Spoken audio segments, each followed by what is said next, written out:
You can see photos that were supposedly taken on the moon. You can also see side-by-side pictures of people who were doing that like in studio. And basically you can say like, okay, here's very obvious evidence that what they were saying was the landing on the moon has actually just been taken in a studio.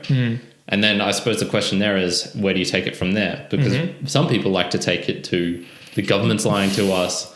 The full extreme of where it could possibly be. As far as you can go with it, which it's like, okay, I can sort of see with that piece of evidence why you do that. But you could also go, they did that because taking photos in space is really hard and you get shit photos. So you know what? We'll take some in the studio. We'll release that. This is what it's meant to look like. We definitely did go to the moon or whatnot, but all the photos were shit. Why do people gravitate towards conspiracy theories? And I was sort of thinking, like, is there a need in the brain to make sense of things? So obviously we need to. That's if something happens, and you can see this with little kids, like all they ask is why? Why are we doing this? Why is that like that? And it's called Galileo's Gap. Did you read into that at all? No. So in 1623, the Assayer. So Galileo was sort of striking an image in between the studies of nature, and there's a particular quote he uses, which is, "The use of mathematics creates a rift between those unable to understand the special language and those who do, making it easier for the former to distrust the latter." So the whole point behind it of sort of Galileo's Gap is if you just split into two, you've got people who understand things that might be happening, and you have those that might not understand what's happening.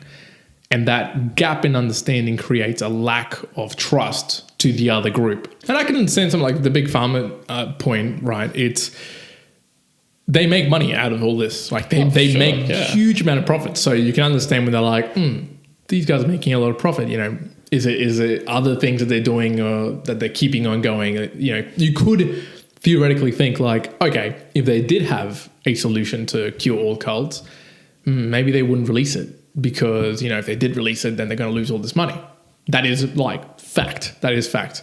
So you could, it could be thought that if they do have that solution to it, they would keep it.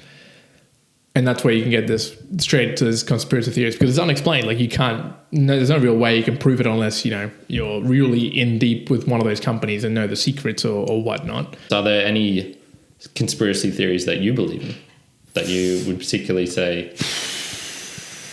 I think there's a lot for me more in the financial world that I would say that there is conspiracy theories around, who controls a lot of big banks and big powers and that sort of thing. So I totally believe that families like the Rothschilds and, people like a George Soros or others with like just massive magnitudes of money. Yeah, like they are trying to influence people with that money. Yeah, I don't think it's a conspiracy theory that, they've got a lot of money and they influence a lot of things through the use of money. I believe a lot of people do a lot of things to influence others and they lie about it as well. Yeah. And sometimes they get caught out with those lies. And so that's when you can see people saying, look, I told you, like prove it, this is true. Yeah.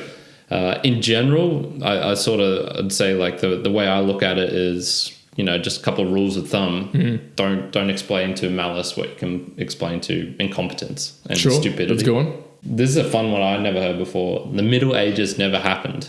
Dang, I've never heard this. So I think this is attributable to one dude who came up with this theory.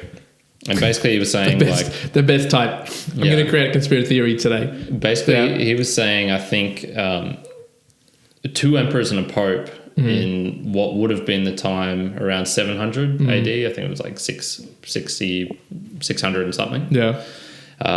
They wanted to live in 1000 AD for some reason. So basically they skipped 300 years from where they were living and just told everyone, we're now in 1000 AD. Yeah, we're now in 1000 or 998 or whatever. Yeah.